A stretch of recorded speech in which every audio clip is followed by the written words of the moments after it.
facing the police every single day.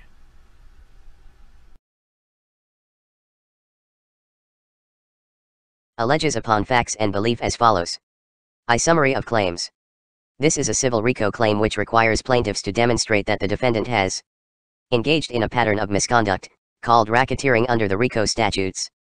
Pattern of racketeering activity requires at least 2 acts of racketeering activity committed within 10 years of each other. The civil action for RICO is defined in 18 U.S.C.A. 1964, c. Any person injured in his business or property by reason of a violation of Section 1962 of this chapter may recover threefold the damages he sustains and the cost of the suit, including a reasonable attorney's fee.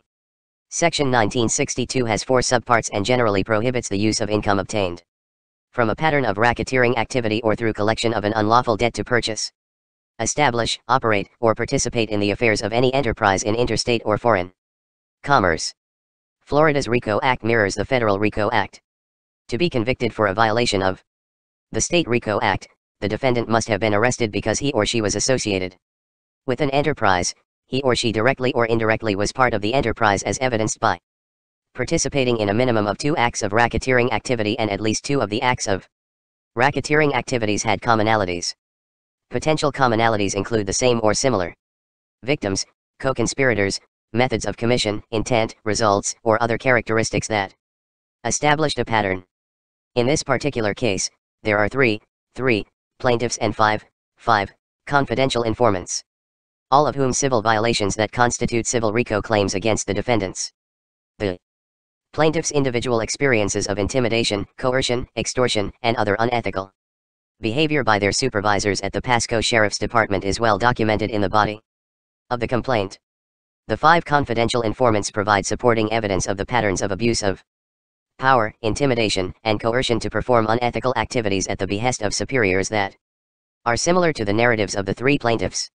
Taken together, the plaintiffs and confidential informants provide a picture of the Pasco Sheriff's Department that is criminal, unethical, and a criminal enterprise. This pattern of behavior reflects an attitude on the part of the defendants that they as law enforcement officers are above the law and immune from scrutiny or the most innocuous criticism. The plaintiffs and confidential informants demonstrate what life is like when anyone decides to contradict or simply not follow the edicts of the highest officials within the Pasco Sheriff's Department. Their stories depict the Sheriff's Department whose leadership is intoxicated with power and will physically abuse, intimidate, incarcerate, extort, and defame in order to ensure their absolute control and ensure a reign of terror both within the Pasco Sheriff's Department and throughout Pasco County. When the defendants did not get what they wanted, they retaliated against the plaintiffs and confidential informants with internal departmental investigations intended to ruin their careers and in some instances, prevent them from working for other law enforcement agencies. Some confidential informants were the subject of psychological abuse in order to intimidate them. They were subject to sexually derogatory comments and demotions.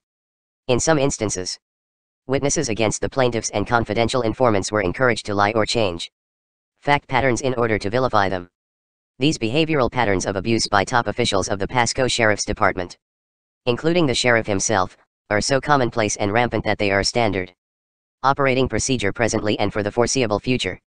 The traditional social compact, which ensures the protection of individuals living in a community by a governmental agency as long as that governmental agency acts equitably, justly, and according to the laws of the state, has been irretrievably broken by the actions of the defendants.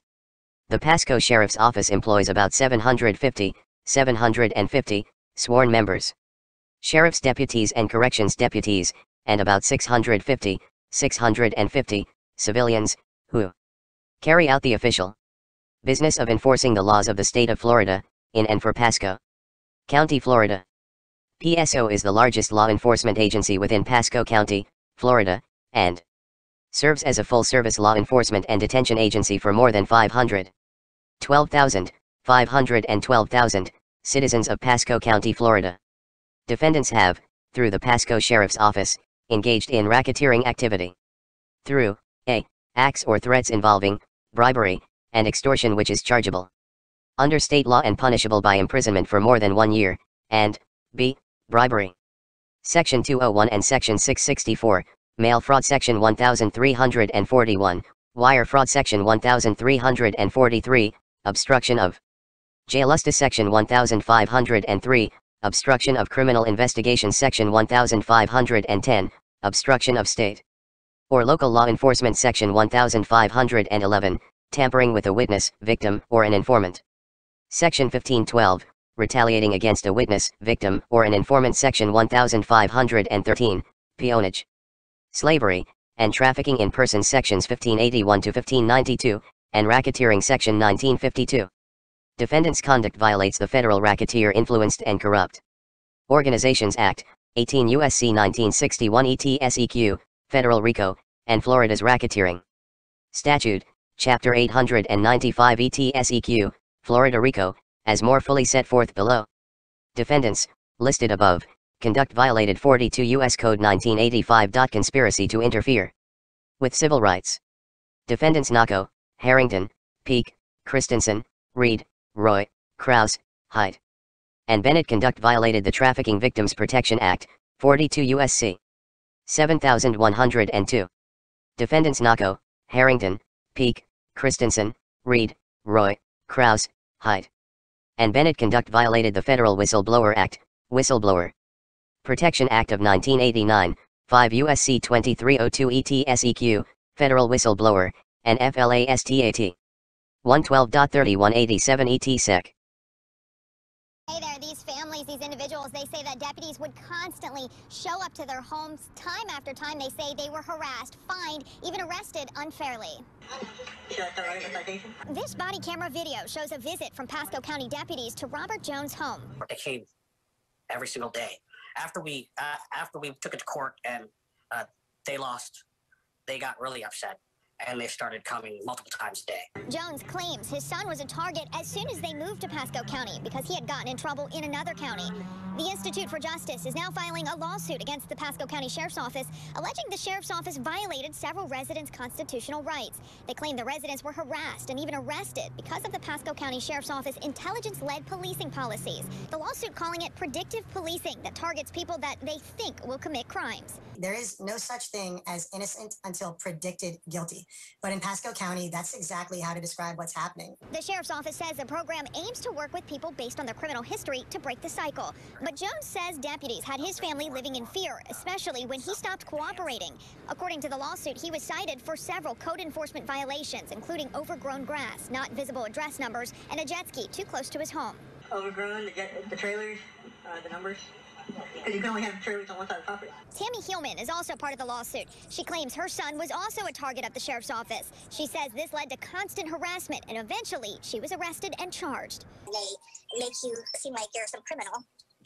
And now on paper, I am a criminal, which I'm really not.